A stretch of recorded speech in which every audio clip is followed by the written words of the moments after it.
Welcome to Beekeeping Today podcast presented by Bee Culture. Beekeeping Today podcast is your source for beekeeping news, information, and entertainment. I'm Jeff Ott. And I'm Kim Flatham. Hey, Jeff and Kim. Today's sponsor is Global Patties. They're a family-operated business that manufactures protein supplement patties for honeybees. It's a good time to think about honeybee nutrition.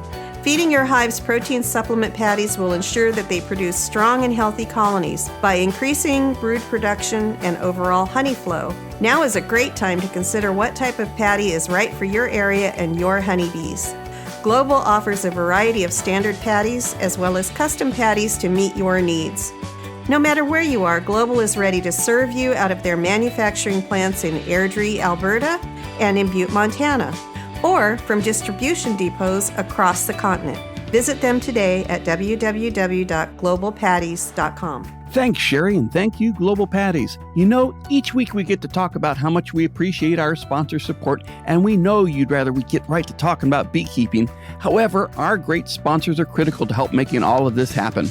From the transcripts, the hosting fees, the software, the hardware, the microphones, the subscriptions, the recorders, they enable each episode. So with that, thanks to Bee Culture Magazine for continuing their presenting sponsorship of this podcast. Bee Culture has been the magazine for American beekeeping since 1873. Subscribe to Bee Culture today.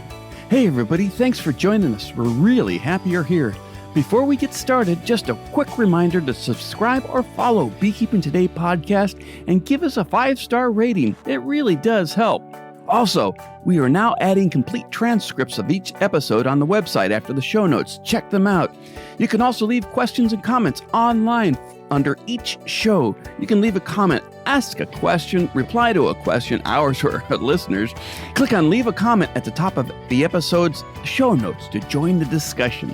Have you listened to an episode and thought, that person sounds really interesting, and I'd like to know more about them? Well, now you can. Each episode links to a guest profile.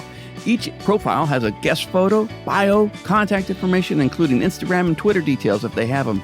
Check it out. And finally, share the podcast with your beekeeping friends, email them links, or mention it at your next beekeeper meeting. Hey everybody, thanks for joining us today. I hope you have your bees all buttoned up and ready for the winter in whatever way that works for you wherever you live. Of course, those of you listening in the southern hemisphere, your season is just getting underway, isn't it? Well, I hope you have a good season ahead of you.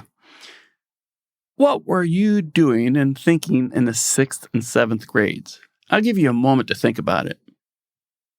Can you really remember? I can only think of generalities, nothing specific. Let me think here.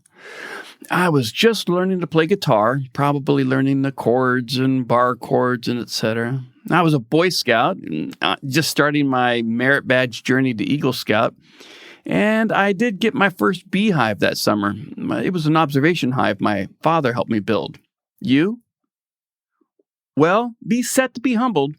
On today's show, I have the privilege to talk to Rory Hu, a 7th grader in the San Jose area who just won a $10,000 scholarship from the Broadcom Foundation and Society for Science Masters Scholarship Competition.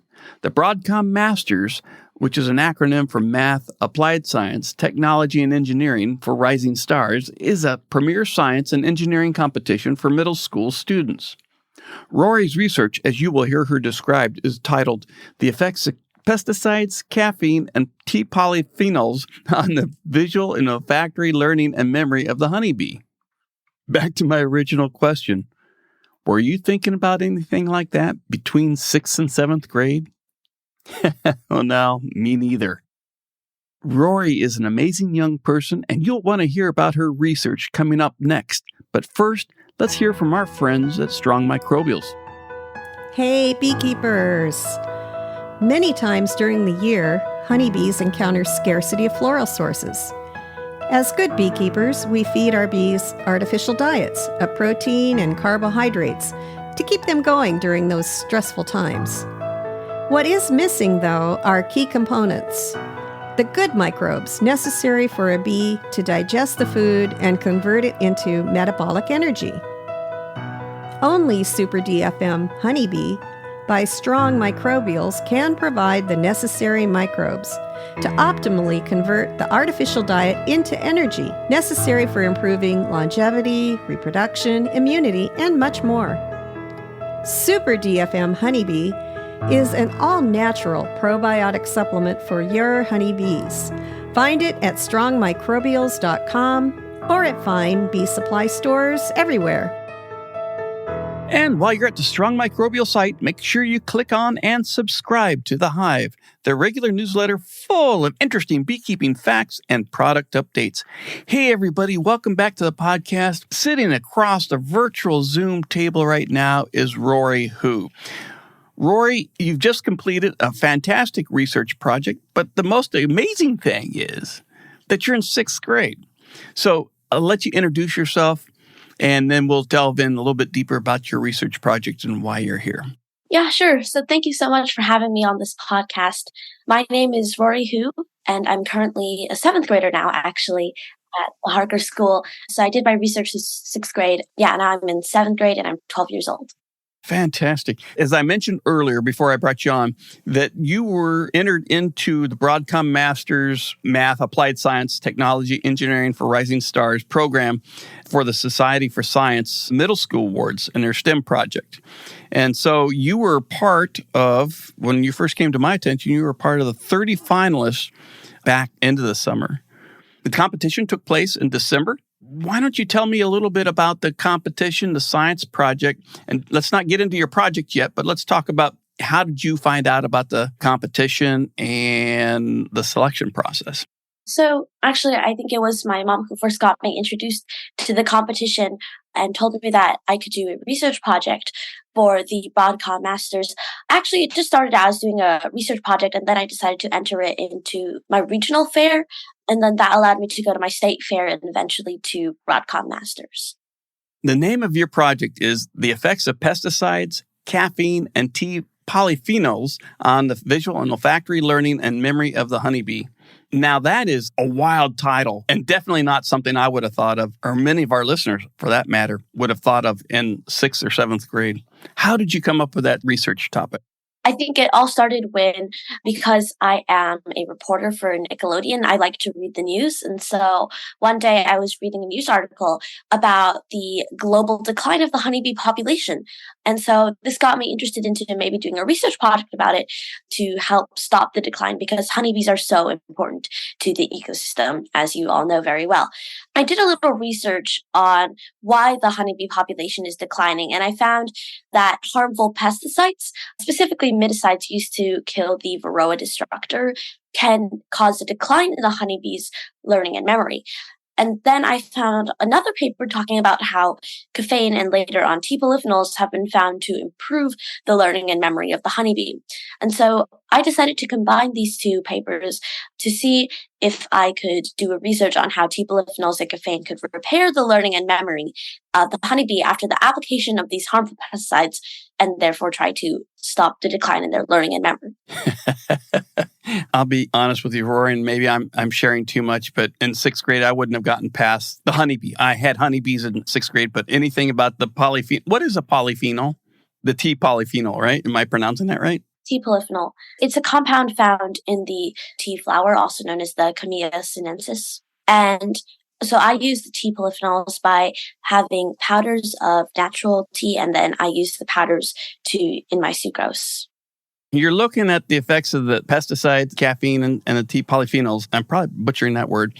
So let's talk about your science project. Do you have any prior experience with honeybees? I actually did not have any prior experience with honeybees before beginning my research. And I have to say, I was actually a little scared of honeybees before I started this research. Let's jump to the end. How do you feel about honeybees now? I'm not afraid of honeybees anymore, I'm happy to say. And I actually think they're really cute. Through working on them from this project, I got to know the honeybees really well. You just warmed the hearts of thousands of our listeners, so because everybody loves the honeybees on this show.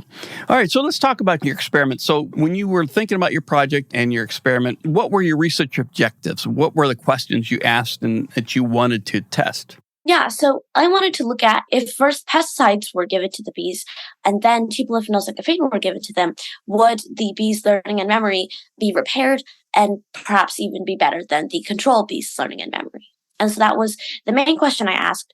And I also looked at the differences between the bees' smell-related and sight-related learning and how tea polyphenols and caffeine affected each one differently. You're testing the 3 different effects on learning and memory. Did I get that correct? Essentially, yeah. I tested the effects of tea polyphenols, caffeine, and the miticides that I used. I actually used 3 different miticides, which were acaricide-thiamyl, oxalic acid, and formic acid to test the honeybee learning and memory. Did you work with a local beekeeper? Yeah, so it actually took me a while to find a beekeeper that would be able to lend me the bees. And I actually had to post for help on the Beekeepers Guild. But eventually I was able to find a beekeeper, Anna, who would lend me her bees, and she taught me basically how to handle them. Were you doing it there at home, or were you doing it in the bee yard or in a lab somewhere? I actually did it at home in my garage. I had 2 setups for my experiment, the spatial and the proboscis extension reflex, or PER. So for the spatial experiment setup, I had a large box and I put 4 fake flowers in the box. And the goal of the spatial test was to see if the bee could learn to recognize which flower always had sucrose in it of the 4 fake flowers, so that when I removed the sucrose, the bee would go to that flower first, and that would show that the bee had learned. And then for the proboscis extension reflex, or PER setup, that was basically when I had the bees harnessed in a harness that I designed made of tape, in which I tested using Pavlovian conditioning, and that's basically like method of conditioning where basically I'll provide the bee with sucrose and a peppermint scent over and over. And the goal is that over time, the bee will extend its proboscis for the peppermint scent alone because it's learned to associate the sucrose with the peppermint scent. And so those were the 2 types of experimentation I used in my research. And that was in a specialized box you created?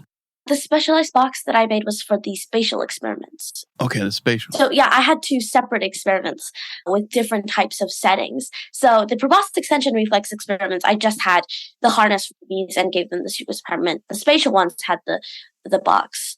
The reason I wanted to have these 2 experimental setups actually is because the spatial experiment tests the bees' learning and memory as a whole, because they have to use visual and olfactory and spatial senses in order to be able to find their way around the box and learn which flower always has sucrose. But for the proboscis extension reflex, it's kind of more specific to one type of sense. So for example, for the olfactory, the smell-related experiments, when I provide the bees with the sucrose and peppermint, that's only testing how they learn with their smell. And then like if I give them the dry Q-tip and the sucrose, then that's conditioning them only for their visual senses. How did you harness the bees? You said you used tape. Yeah, so basically I just wrapped the bees in layers of tape, and that provided a secure and efficient method that I actually found that could be better than some methods that were previously used in my home setting. So yeah, what I actually did is I froze the bees, and then they were immobilized, so I was able to put them on a piece of tape and then make the harness around them. So you said you ended up freezing them or chilling them so they slowed down or quit moving. You didn't freeze them solid like ice cubes, I take it. Well, yeah, because then they wouldn't have a minute to recover from that. Just chilling them, and then once they woke up, I would actually feed them sucrose to begin with so they could calm down. So as you're setting this up, you maybe alluded to a little bit about this, but what kind of challenges did you face? So I think that one of the major challenges I had was with the spatial experiment, which was the setup with the box and 4 fake flowers. So when I first inserted the bee into the box, they didn't try to search for the flowers. They instead panicked and tried to escape from the box. So in order to fix this problem, I had to make several changes. First, I decided to take out the decorations that I'd put in there to make it seem more like a natural environment, to make it less distracting. And then I decided to make the box size smaller, from a 15 by 15 by 7.5 to a 6 by 6 by 3.5 inch box.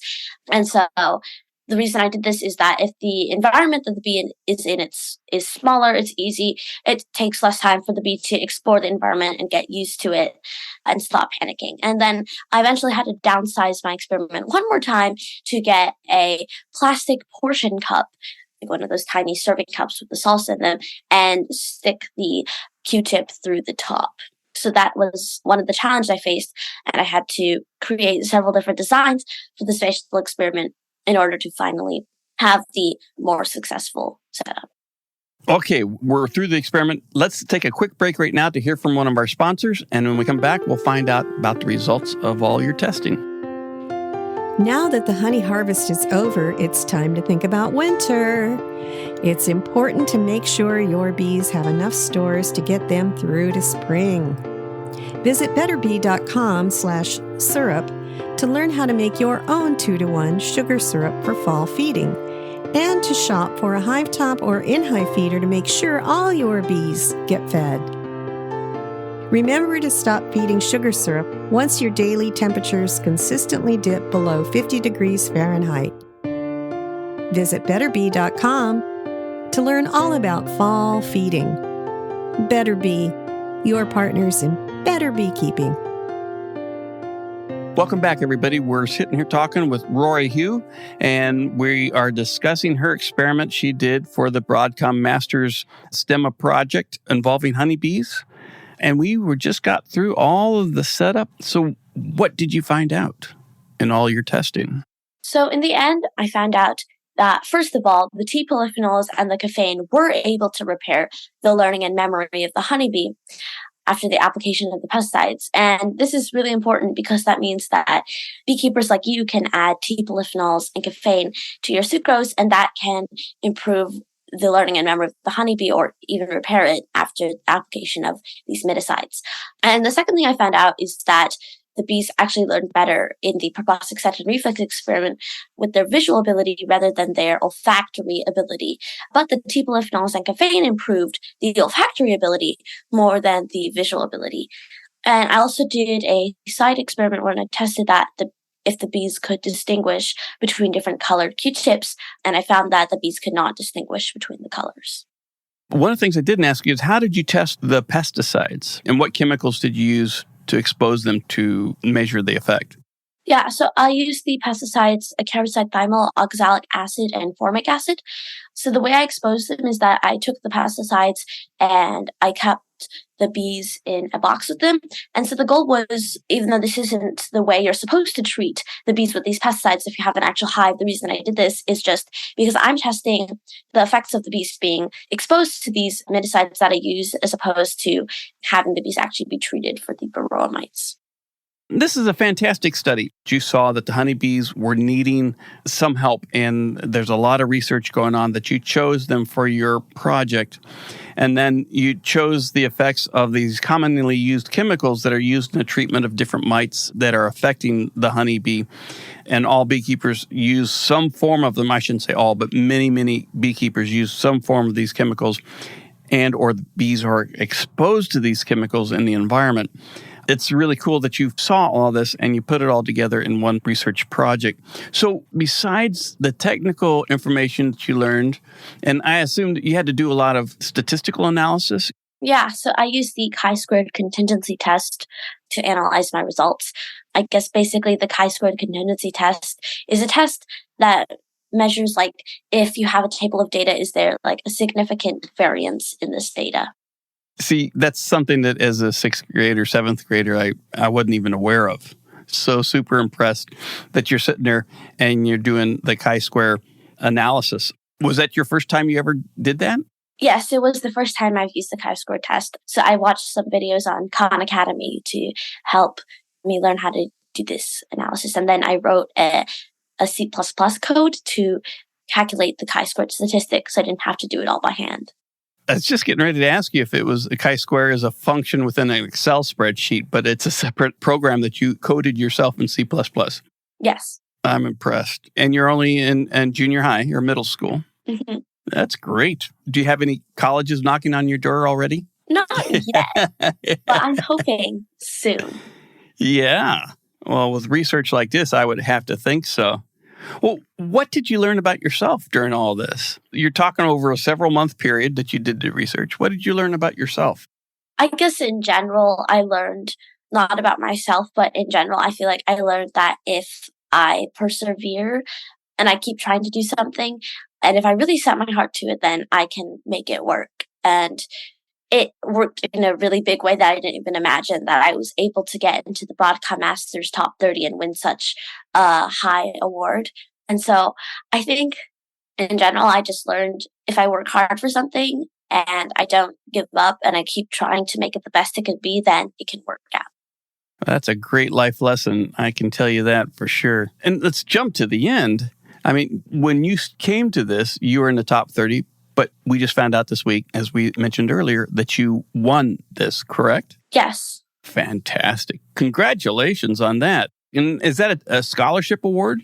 Yes, it's actually a $10,000 award that's used toward my education. That's wonderful. And to go towards your education, if you were to just throw a dart at the board, what college comes to mind that you would really like to hear from? Probably Harvard. I mean, it's one of the best colleges there is. Oh, definitely. You're well on your way. And for someone who can set a goal and achieve it and overcome the obstacles and hurdles in the way, I am impressed and admire your tenacity. That's fantastic.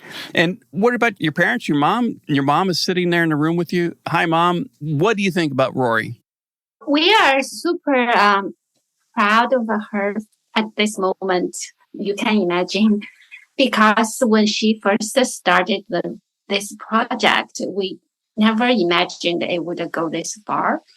And she worked really hard in the past year, and she collected data. She overcome her fear of honeybees, and she learned so much through this project. After she collected data and she did a thorough research before her project. So she read a lot of related research paper. Then she saw everyone's doing the data analysis at the end their paper, and she wanted to get her research level to push her research to the higher level. She says, I want to do this static analysis as well. Then she has to learn from scratch. And for a sixth grader to learn advanced statistical analysis is pretty hard. So she went through all that, and it's beyond imaginable for 12. At the time he did research, she was only 11.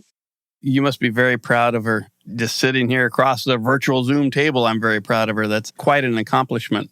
It is, yeah. During the award ceremony, when her name was announced, we were having such happiness, and they just rushed through us.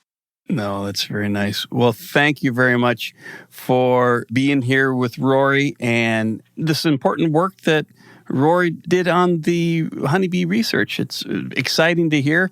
What's next? Any future plans, any future research for honeybees in your schedule? I've been thinking about it because I think that my research is important to the bee industry, because if beekeepers add tea polyphenols and caffeine to their sucrose, that can repair the learning and memory. And so I think to further this research, I might look at maybe more into how tea polyphenols and caffeine can affect the bees' olfactory and visual learning and memory differently. And also maybe look into more, again, trying to continue to improve my spatial experiment. Would you please keep us in touch as you progress down this road and as you learn more things about the honeybees? Feel free to reach out to us. I'm sure our listeners would love to hear how you are doing.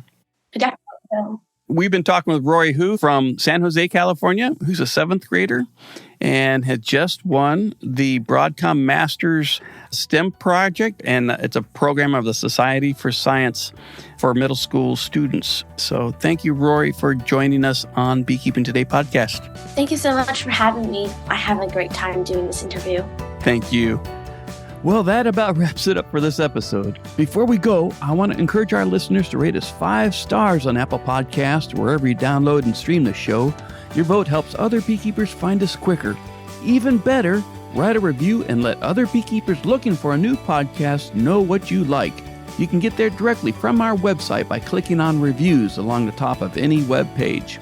As always, we thank Bee Culture, the magazine for American beekeeping, for their continued support of Beekeeping Today podcast. We want to thank our regular episode sponsor, Global Patties. Check them out at globalpatties.com. Thanks to Strong Microbials for their support of this podcast. Check out their probiotic line at strongmicrobials.com. We want to thank Better Bee for their longtime support. Check out all their great beekeeping supplies at betterbee.com. Thanks to Northern Bee Books for their support of Bee Books Old New with Kim Flodham. Check out all of their books at northernbeebooks.co.uk. And finally, and most importantly, we want to thank you, the Beekeeping Today podcast listener, for joining us on the show. Feel free to leave us comments and questions at Leave a Comment section under each episode on the website. We'd love to hear from you. Thanks a lot, everybody.